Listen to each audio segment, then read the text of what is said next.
በሳውዲ አረቢያ 43 ኢትዮጵያውያን የሞት ፍርድ ተፈርዶባቸው የተገደሉ መሆኑ ተሰማ።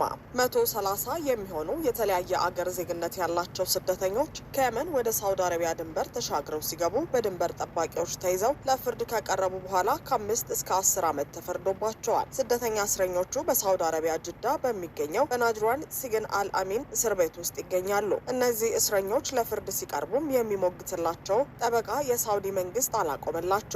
ይሁን እንጂ ስደተኞቹም ውስጥ 43ቱ ኢትዮጵያውያን ሲሆኑ በማያውቁት ቋንቋና ባልገባቸው ወንጀል ያለ ጠበቃ ለፍርድ ቀርበው የሞት ፍርድ ተወስኖባቸዋል። ከ43ቱ ውስጥ 6 ኢትዮጵያውያን የሞት ፍርድ እንደተፈጸመባቸው የታወቀ ሲሆን የቀሩት 37 ደግሞ በቅርቡ የሞት ፍርዱ እንደሚተገበርባቸው ታውቋል። በመሆኑም ለእነዚህ ኢትዮጵያውያን እንድረስላቸው፣ ህይወታቸውንም እንታደግላቸው ሲል ጥሪ ያቀረበውም የዋሽንግተን ዲሲና አካባቢው የአማራ ትዕይንት ህዝብ አስተባባሪ ነው። እንዲሁም መረጃውን ለሌላው ጭምር በማሰራጨትና ፒቲሽን በማሰባሰብ ለሞት ፍርድ ጠባቂዎቹ ድምጽ እንሆናቸው ተብሏል።